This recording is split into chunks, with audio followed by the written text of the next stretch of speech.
Olá, esse é o podcast da SBO Jovem, parte da Sociedade Brasileira de Oftalmologia, que traz todo mês um bate-papo com um convidado que nos inspira dentro da nossa especialidade.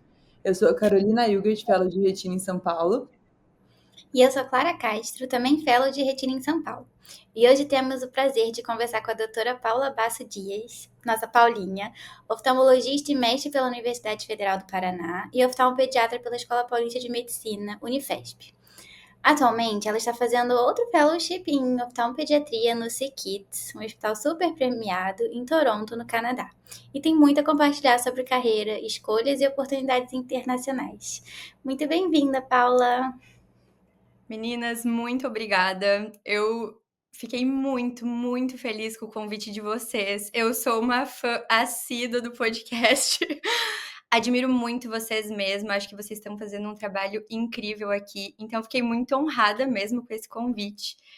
Eu espero que essa conversa aí ajude quem tem interesse em fazer, de repente, algum fellow, ou ter alguma experiência fora.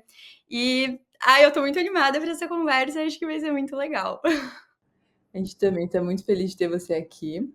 E para começar, para entender melhor a sua trajetória dentro da oftalmo, queria saber o que te levou a escolher especificamente a oftalmopediatria. Bom, então, no início da minha residência, a especialidade que eu mais pensava era retina. Eu acabei entrando, para vocês, vocês se identificam. Mas eu acabei entrando na residência já com a ideia de fazer um projeto de mestrado para o meu R3. Desde a minha graduação eu vim com essa ideia. Então, o meu orientador, ele tinha muito contato com o Dr. Kenzo Rocazono, que é um retinólogo do meu serviço, que acabou abraçando essa ideia. Então, foi a especialidade ali no início que eu tive mais contato mesmo. Mas atender criança foi algo sempre muito natural para mim, foi algo que eu sempre tive muito gosto, eu gostava muito, assim, desse desafio de conseguir conquistar a criança. Até durante a minha graduação, no último ano, ali no 6º ano de medicina, quando eu ainda estava escolhendo, vou fazer oftalmologia, o que que eu vou fazer? Eu acabei fazendo uma parte do meu eletivo em neonatal, então eu estava pensando já em fazer pediatria.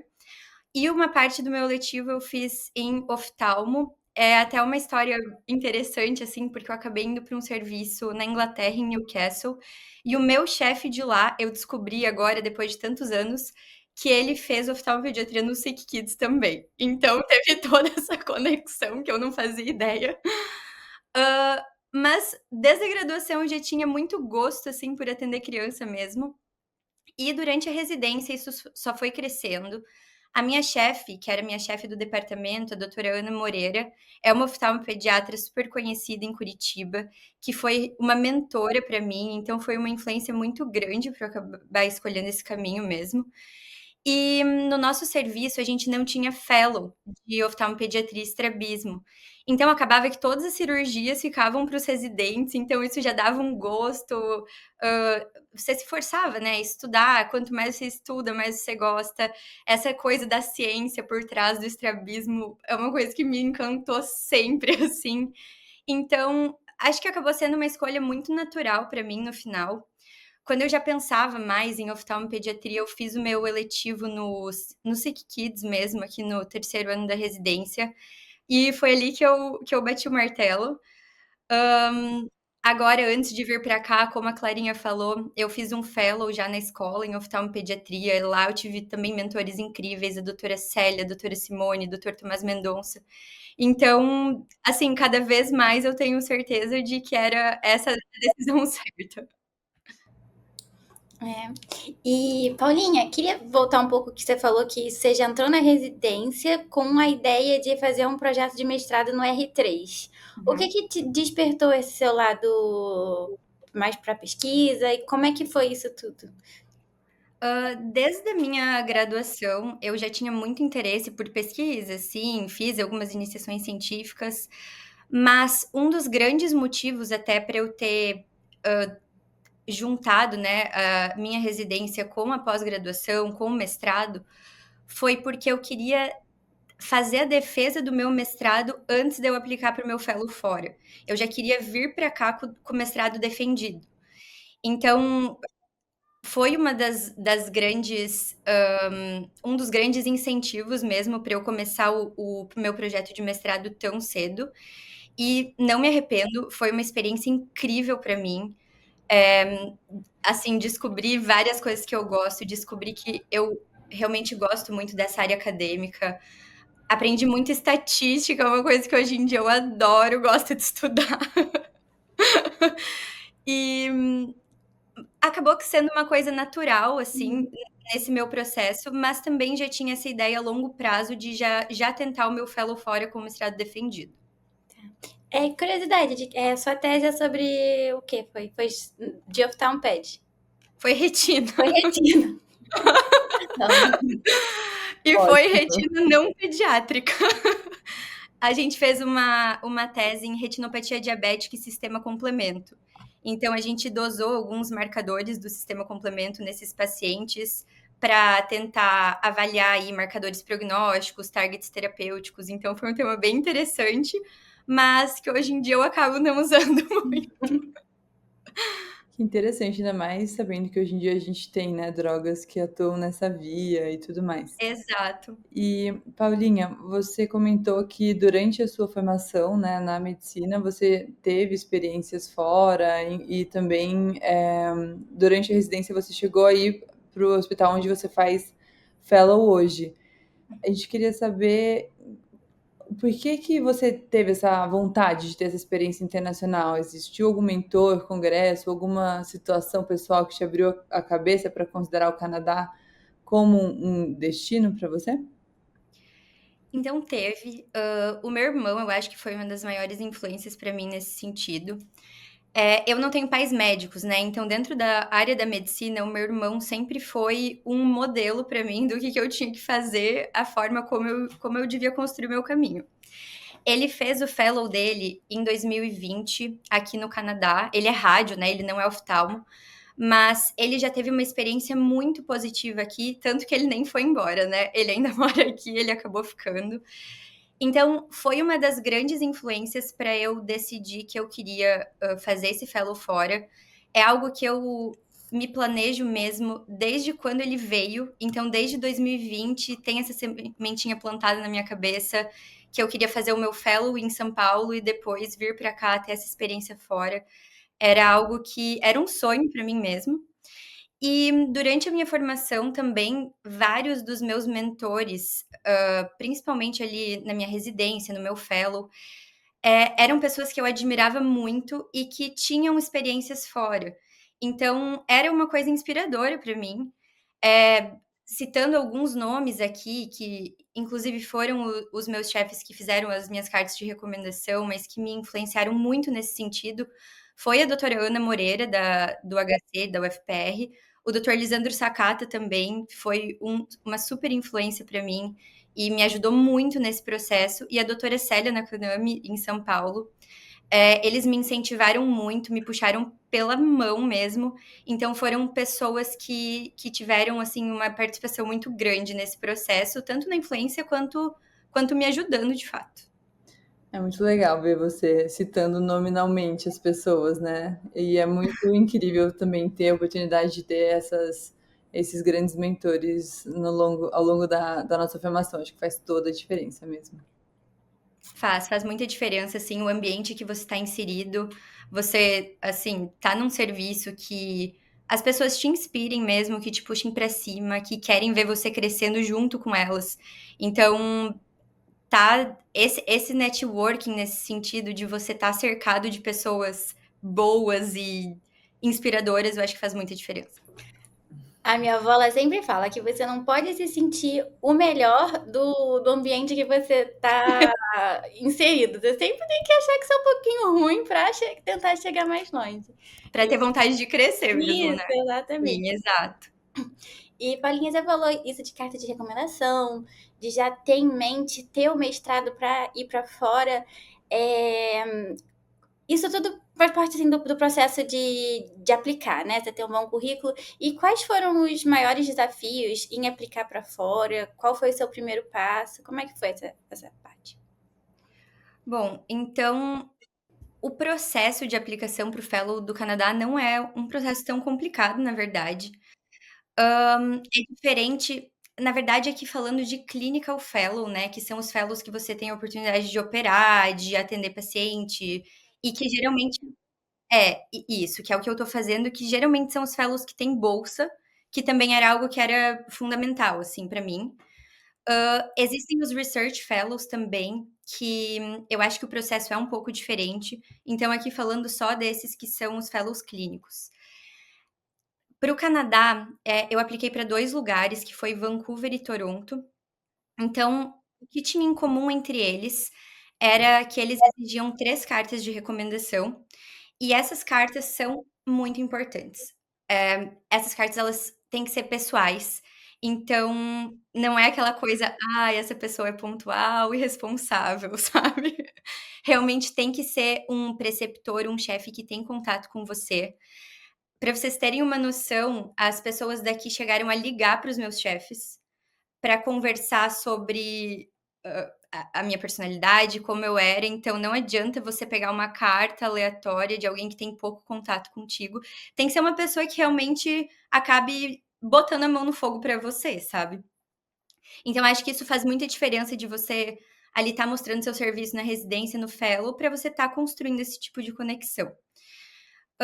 Então eram 3 cartas de recomendação, uma carta de intenção, que é o momento de você vender seu peixe, assim, de você falar tudo que você já fez, quais são suas qualidades, por que você merece estar lá, por que você quer estar lá. Então tudo isso você tem que colocar por escrito, o que já é um processo de muito aprendizado. Muito difícil a gente falar da gente mesmo, né, a gente não é muito acostumado com isso. E você também tem que mandar o seu currículo vitae, que é daí um critério um pouco mais objetivo, né. Mas não tem prova, nada nesse sentido. Em Vancouver, tudo eu resolvi por e-mail, então não teve nenhuma plataforma específica. Desde o início, se você está querendo fazer um fellow ali de retina, de oftalmo-P, de plástica, qualquer coisa, todas as informações você acha no Google. É muito fácil ter acesso a essas informações, é só você digitar ali, clinical fellowship, tal cidade, tal serviço, tal sub.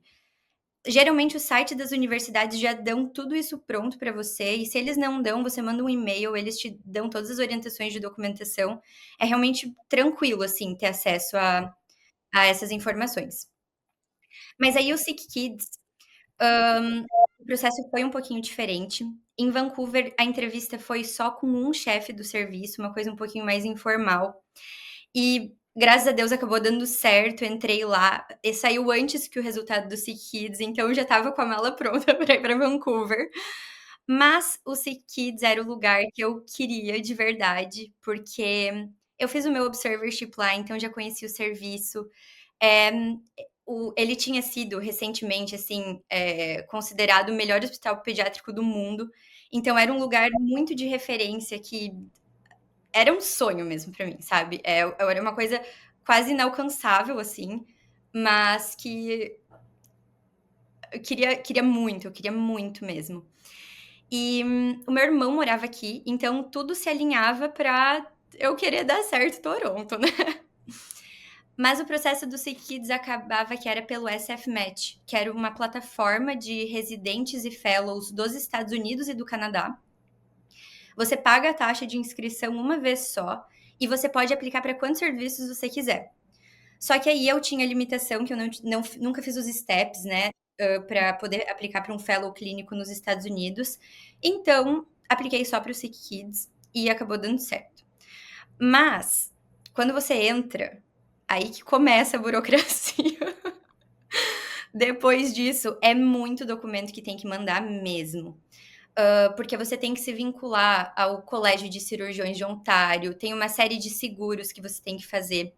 E tem muita coisa que não depende de você. Por exemplo, atestado criminal, a polícia do seu estado tem que mandar para Ontário. O seu, a sua grade escolar ali da universidade, a sua universidade tem que enviar para o Canadá.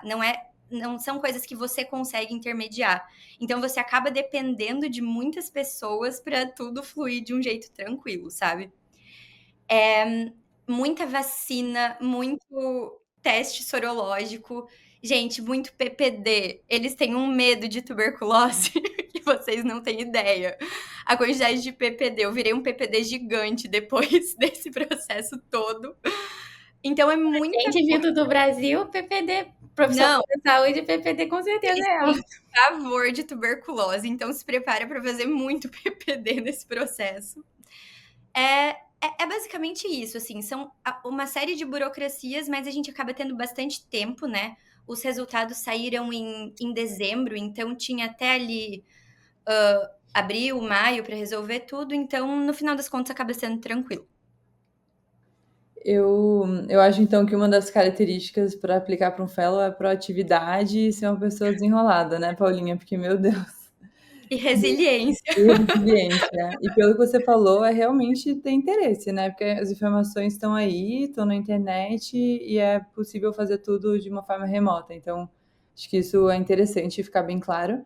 E eu achei interessante essa parte da entrevista, né? Porque eu estava assistindo um outro podcast esses dias e eles estavam contando sobre algumas diferenças entre as universidades dos Estados Unidos, do Canadá, em relação ao Brasil. E a facilidade que essas pessoas desses dois países especificamente têm em vender o seu peixe. Tipo, e eles falam que aqui no Brasil, muitas vezes, você ser uma pessoa confiante e que sabe dos seus predicados e que tem isso tudo em mente, você pode ser considerada uma pessoa presunçosa, uma pessoa um pouco, né, enfim. E lá não, lá a coisa mais normal do mundo é você ter pronto o seu elevator pitch. Não sei se já ouviram falar disso, mas é Sim. como você se vende para uma pessoa, ou vende uma ideia, ou vende, né, você, enfim, a sua força de trabalho, enfim, 1 minuto ou 2 minutos, que é o tempo que você pode ter com essa pessoa no elevador. E eu achei isso muito interessante, porque na nossa criação mesmo, a gente não é criado para isso, a gente não é criado para se expor dessa forma, a gente é criado, né, e acho que tem também uma outra questão da parte de mulher e tudo mais, que isso também já é um tema um pouco mais espinhoso, mas acho muito legal isso, e acho que a gente se expondo a observers ou a você que foi fazer um fellow fora, você realmente entende que isso é parte do jogo, entendeu? Contanto que você esteja sendo sincero, tá tudo certo. Sim, eu acho que é muito importante a gente ter em mente que você não tá falando nenhuma mentira, você tá só falando o que você fez, quais são suas qualidades. Eu acho que isso é uma habilidade muito importante da gente ter. Claro que você sempre vai fazer isso, principalmente nas entrevistas ali com humildade, mostrar que você tá disposto a aprender, que é para isso que a gente tá fazendo fellow, né? A gente chega sem saber muita coisa e a gente tem que estar disposto a absorver a maior quantidade de conteúdo e você mostrar a sua humildade, eu acho que é muito importante. Mas a gente também tem que aprender a valorizar nossas qualidades. Então, eu acho que todo esse processo do fellow, as entrevistas, até a carta de intenção de você estar vendendo seu peixe, que é algo muito natural para quem é daqui e não é natural para gente, acaba sendo um aprendizado muito grande.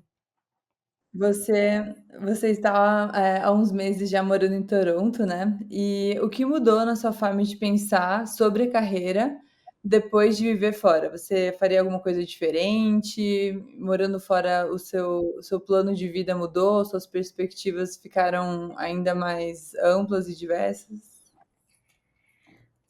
Eu acho que, tendo a experiência aqui, mudou um pouquinho a minha forma de ver oftalmopediatria. Claro que eu tô só há 3 meses, então tem ainda um longo caminho pela frente.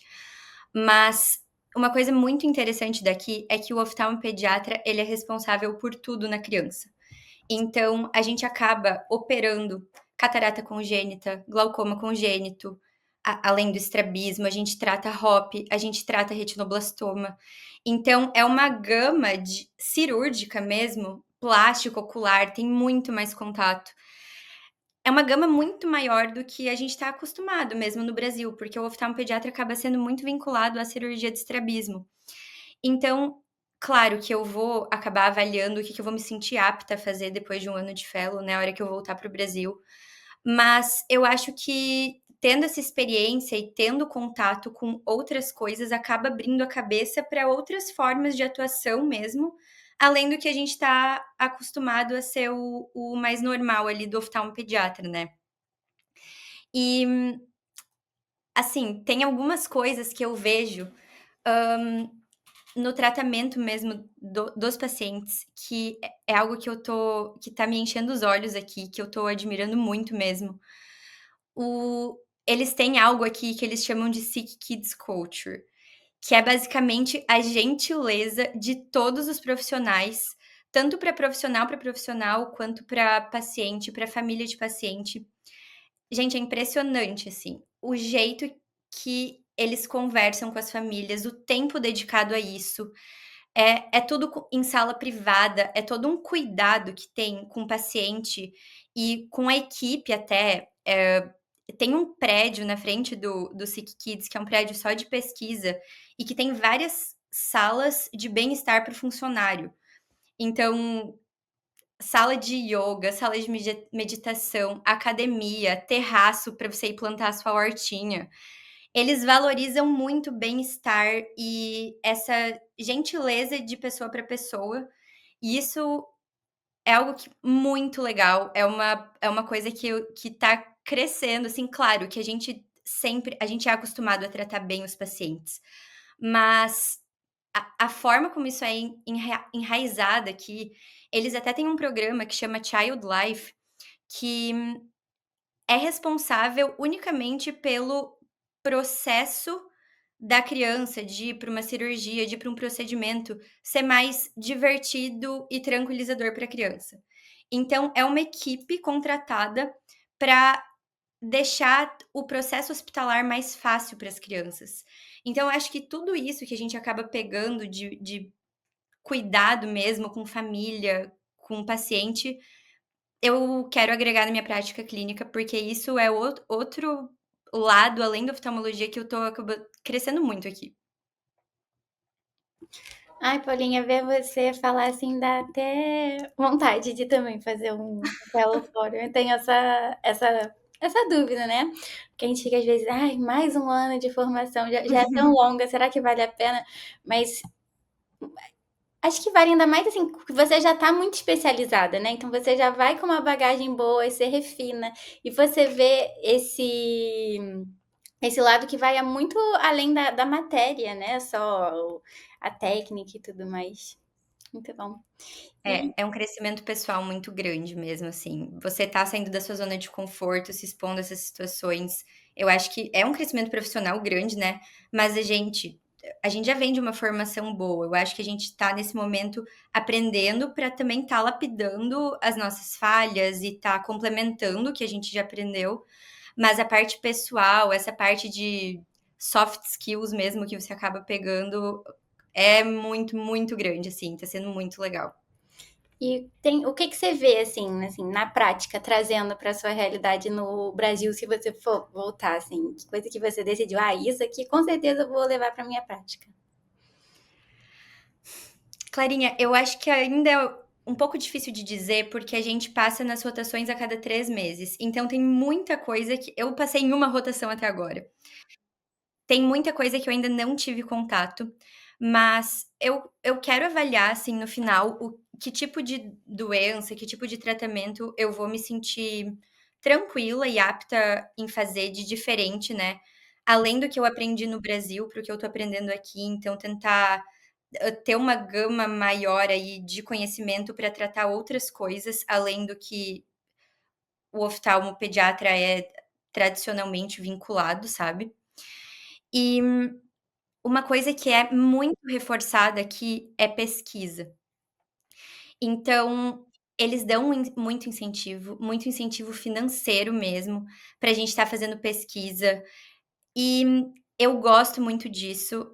A gente no Brasil, às vezes, acaba não tendo tanto estímulo para isso, né, financeiro mesmo. Claro que tem lugares que têm um incentivo muito maior, programas de pós-graduação muito bons, como é o caso ali da Unifesp, que a gente fez o fellow, mas essa questão muito forte de pesquisa que tem aqui é algo que eu tenho a intenção de levar mais para minha prática do Brasil, porque é algo que eu acabo me sentindo muito realizada e eu vejo o impacto que isso tem, a diferença que isso faz, a curiosidade que é sanada, assim. Então, é algo que eu quero agregar mais para minha prática quando eu voltar, com certeza. E eu estava pensando aqui quando você falou sobre soft skills, né? Sobre essa importância que tem você adquirir e essas habilidades. E entre elas tem resiliência, adaptabilidade, essa facilidade com networking, comunicação. E se você tivesse que escolher uma delas, assim, qual você acha que é a que faz uma diferença maior para uma pessoa que pensa em fazer fellow fora ou para uma pessoa que já está fazendo fellow fora? Eu acho que todas são muito importantes. Networking é importante, resiliência é importante, mas adaptabilidade eu acho que é essencial, porque você tá totalmente fora da sua zona de conforto. Então, não é só um novo serviço, não é só novas pessoas, você tem uma nova língua, você tem culturas muito diferentes, então o Canadá é um país muito multicultural. Com frequência, várias vezes por dia, a gente recebe pacientes que vêm com um tradutor, com uma pessoa que tradutor oficial do hospital para gente, língua que eu nunca tinha ouvido falar, para você se comunicar com essa pessoa, às vezes não vem um tradutor e você precisa aprender a se comunicar. Então eu acho que essa adaptabilidade que você tem que ter às situações do dia a dia mesmo, você também tá longe das pessoas que você ama, tá longe da sua família. No meu caso, eu tô longe dos meus pais, tô longe do meu noivo. Eu ainda tenho sorte de estar com meu irmão aqui, que torna o processo muito mais fácil. Mas você se adaptar a todas essas situações que podem ser muito difíceis, né? Podem gerar muita ansiedade, a gente não tá falando a nossa língua, então sempre fica aquela insegurança. Então, eu acho que seria a característica mais importante. Você tem que ser meio que um camaleão ali. E você é um camaleão, né, Paulinha? Eu tive pouco contato com você, mas assim, eu entrei no Fellow, você estava saindo, mas assim, é unânime, todo mundo ama a Paulinha. A Paulinha anda pelos corredores espalhando sorriso, assim, sempre muito bom estar perto de você.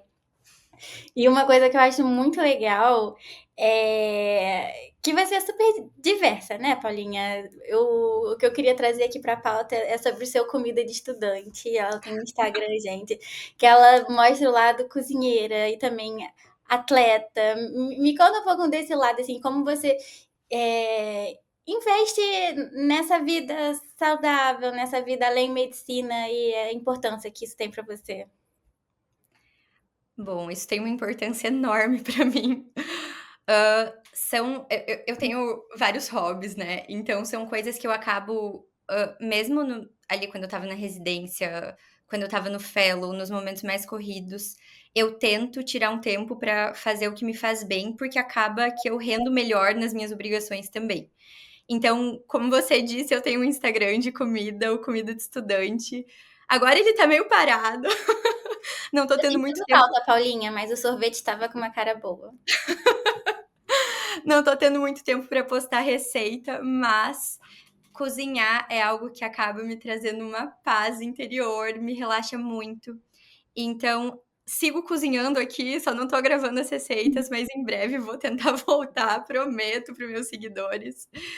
E outras atividades, assim, trilha, essa vida outdoor é algo que eu amo e eu não abro mão de jeito nenhum. Aqui a gente acaba que tem tempo no fim de semana para você ficar livre mesmo, a gente tem que fazer um plantão por fim de semana. Então, nesses fins de semanas livre, eu tô sempre tentando tirar para ir conhecer um lugar diferente, fazer uma trilha num lugar diferente, acampar, que é algo que me traz também, assim, uma realização diferente da realização profissional, mas que me deixa muito completa, sabe? Atividade física, ter ainda o meu círculo social, então tá saindo com os meus amigos, com a minha família, isso faz muita, muita diferença para mim, senão eu acabo pirando. Então, eu acho que essa coisa de tentar equilibrar os pratinhos para eu conseguir render no meu profissional é uma coisa que ajuda muito. Senão eu acabo ficando muito bitolada e não me faz bem. Então, isso é uma coisa muito importante para mim. Paulinha, eu queria.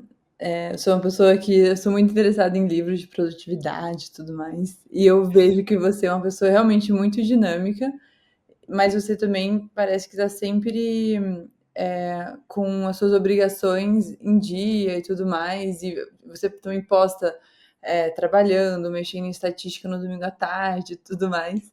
Eu queria saber se você é metódica em relação aos seus horários e se você tem alguma tática, alguma técnica para manejar o seu tempo de forma que tudo consegue se encaixar. Por exemplo, você vai fazer, vai cozinhar. Você fala, não, vou cozinhar por 1 hora. Ou você fala, ah, não, agora eu vou cozinhar. E aí depois eu vou estar melhor para fazer o que eu preciso fazer. Como é isso? Dá dica de ouro aí pra gente. Carol, eu sou muito metódica no meu trabalho, mas nas minhas atividades fora, assim, comida, viagem, trilha, atividade física, eu sou zero metódica. Então é o meu momento de relaxar mesmo. Eu não tenho horário para cozinhar, eu vou ali curtindo o processo, fazer essas atividades outdoor, hiking, não me planejo direito, passo perrengue, então nesse tipo de coisa eu sou zero planejada. Mas para trabalho, eu sou bem metódica. Eu acordo todos os dias 4h30, assim, sagrado, há alguns anos isso já, porque de manhã, esse horário ali da madrugada, antes de trabalhar, é o horário que eu mais rendo. Chega no fim do dia, eu sou imprestável, eu não sou uma pessoa noturna, então essa coisa de acordar de manhã pra render antes de trabalhar, funciona muito pra mim. Eu sei que tem gente que não se adapta a isso, que tem muito sono de manhã, e eu acho que isso daí você tem que acabar se conhecendo mesmo, né. Não é muito uma receita de bolo. Mas isso tem funcionado, funciona pra mim desde a época da residência. Ano passado eu acabei dando prioridade pra estar fazendo atividade física nesse momento da manhã, mas esse ano que eu tô, assim, com acho que mais pendências até, aqui tem uma cobrança muito grande, por essa questão de pesquisa, de prazo, de estudo, de você estar atualizada. A gente acaba tendo aula todos os dias à noite ou de manhã, então todos os dias tem aula, então você tem que sempre estar atualizado do tema. Eu tô priorizando essas manhãs pra estar estudando mesmo, e atividade física ali, fim do dia, quando dá tempo, faz um negocinho e faz o que dá, sabe. Mas pra esses horários de estudo, é isso que acaba funcionando pra mim. E me planejar, o que eu tenho que fazer hoje? Então eu tenho uma lista, eu vou dando check em tudo que eu tenho que fazer, e eu não durmo até eu completar. Então mesmo que perca ali, às vezes, tento não dormir tão tarde, né, mas se tiver que dormir muito tarde para resolver alguma coisa que eu não consegui, faz parte, eh, é uma coisa que me traz muita satisfação, tá dando check na minha lista. Então eu acho que é mais uma questão de organização mesmo, e você consegue fazer, assim, dá tempo de tudo. Quantas horas você dorme por noite? Depende. Olha, eu tento dormir pelo menos 6. Tá. Mas tem alguns dias que acaba prolongando. Semana passada eu tive que dar uma aula numa conferência que teve aqui de retinoblastoma, tive que ficar fazendo aula. Teve 2 dias que eu dormi 2 horas por noite. Mas isso é muita exceção, muita exceção. É só se tem alguma pendência, assim, pra ontem, que tem que ser resolvida e que não deu tempo, mas eu tento dormir pelo menos 6 horas. Entendi. Justo. E isso de fazer listinha do que tem que fazer, eu faço muito também. Mas eu fui aprendendo, que a gente vai, né, aprendendo assim na vida, a ser realista das coisas que eu consigo ou não consigo fazer pra não ficar frustrada, né? Sim. Porque às vezes a gente não é super mulher, então não dá pra fazer tudo. Então fazer uma listinha realista, Uma lista real. Uma isso. lista real eu acho que é importante, não uma lista que você não vai conseguir cumprir, porque realmente senão é só frustração. Eu Total. tenho dificuldade nisso, muita dificuldade. E você estava explicando um pouco como é a rotina daí, né? Que você tem aula todos os dias e tal. Como é o seu dia geralmente para as pessoas que pensam em fazer fellow fora? E nessa sua rotina, quais são as principais diferenças que você enxerga em relação ao que você tinha no Brasil? Que você também fez um fellow fenomenal aqui. Eu acho que as principais, bom, então começando aí pela minha rotina, a gente trabalha todos os dias da semana, você não pode num fellow fora trabalhar fora, né. fora do seu fellow. Então, acho que é uma coisa importante até para você ter um planejamento financeiro para isso, até para escolher se você vai querer um fellow com bolsa ou não. Por isso que eu acabei só aplicando para os fellows que tinham bolsa. Basicamente, eu entro no trabalho entre 7h30 e 8h e acaba os ambulatórios ou centros cirúrgicos por volta das 5h30, 6h. Mas antes ou depois disso, a gente costuma ter uma aula. Então, tem aula meio que todos os dias. Uma diferença legal, assim, que é muito interessante, é que aqui quase 100% das aulas são dadas por chefes. Então, isso é algo que eu aprendo muito, eu preciso de aula para aprender. E são chefes, assim, muito renomados, chefes incríveis. Então, é um aprendizado constante, né? Eu sinto que, às vezes, no Brasil, a gente acaba dando muita aula, o que também complementa isso de certa forma, porque você aprende a ter desenvoltura, você estuda, você aprende a ter esse storytelling mesmo. Mas eu acho que o outro lado da moeda é legal também. É muito legal você aprender com gente que tem muita experiência. Aqui, como eu disse, a gente tem contato com todas as áreas da oftalmopediatria. Então, ambulatório aí de retina genética, retinoblastoma, catarata congênita, glaucoma congênito, plástica, todas as áreas. Vitrectomia a gente não opera, tá, meninas? Isso é a retina ped que faz. Tem um fellow só de retina ped que roda aqui. E centro cirúrgico a gente também opera tudo isso, mas o principal acaba sendo o estrabismo mesmo.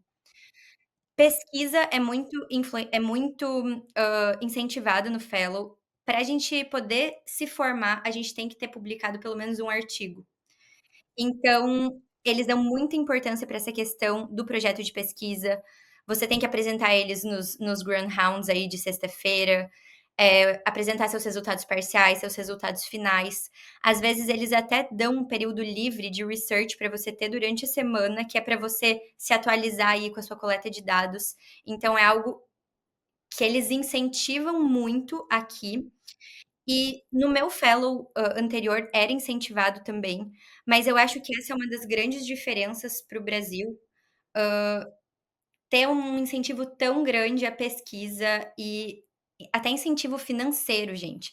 Para vocês terem uma noção, se você leva um trabalho para congresso, eles têm um funding que eles podem dar para você pagar, enfim, passagem, acomodação, por você estar levando uma pesquisa do seu hospital para um congresso. Então, é uma coisa maravilhosa, assim, é muito incentivado mesmo. Outra diferença grande é a questão que eu já comentei, né, do que o oftalmologista pediátrico faz aqui em comparação com o Brasil. E a rotina da clínica em si muda um pouco também. Aqui, no serviço de oftalmo, é muito integrada a participação de optometrista, ortoptista, técnico em imagem. Então, quando o paciente chega para o oftalmo, o paciente já chega com meio que tudo feito, sabe? A acuidade visual medida, a refração feita, as medidas do estrabismo feitos, todas as imagens de ah, retino, OCT, às vezes RETScan, tudo feito. Então você já chega com um paciente pronto. Claro que às vezes, eventualmente, você tem que refinar alguma coisa, fazer uma refração de novo, fazer as medidas, mas é uma realidade diferente do Brasil, né? É importante a gente ter isso em mente. Mas é uma rotina um pouco diferente, assim, para que a gente está acostumado do nosso fellow no Brasil mesmo.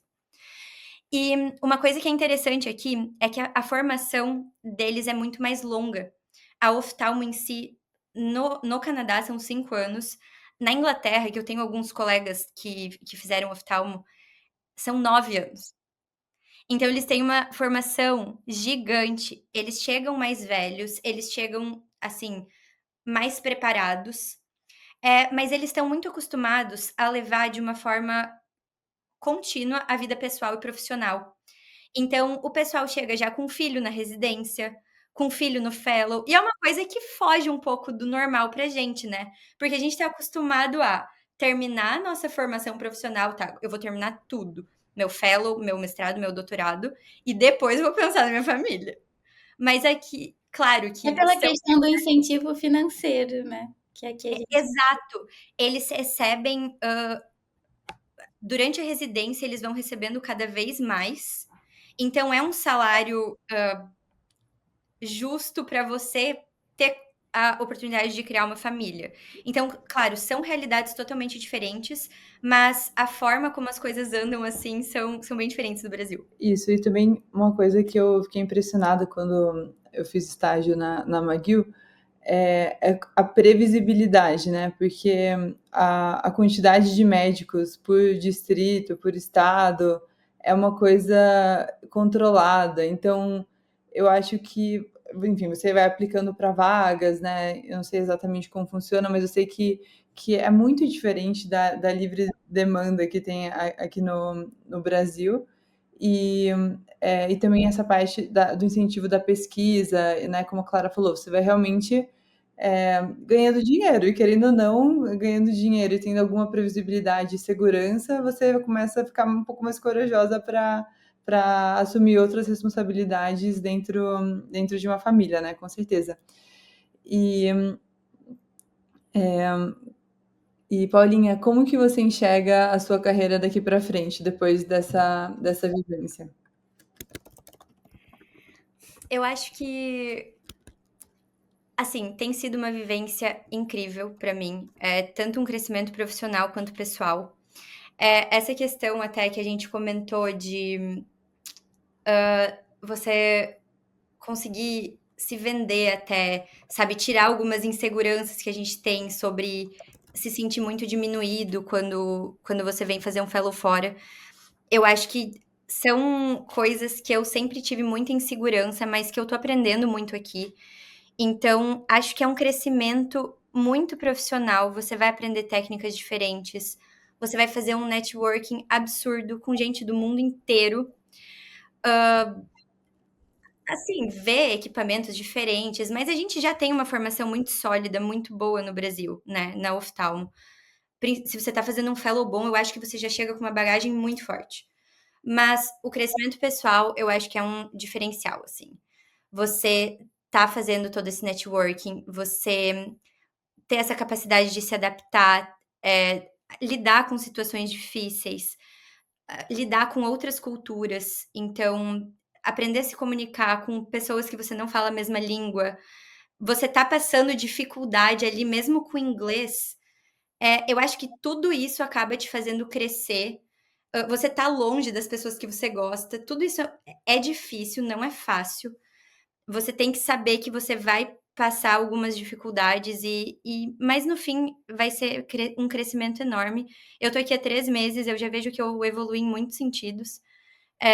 Então, acho que, assim, eu acho que é uma experiência muito positiva. Paulinha, se você tá assim com 3 meses, imagina o final do fellow. Você falando assim, com tanta propriedade, com tanta vivência, que a gente aprendeu muito e parece que você tá aí há muito tempo.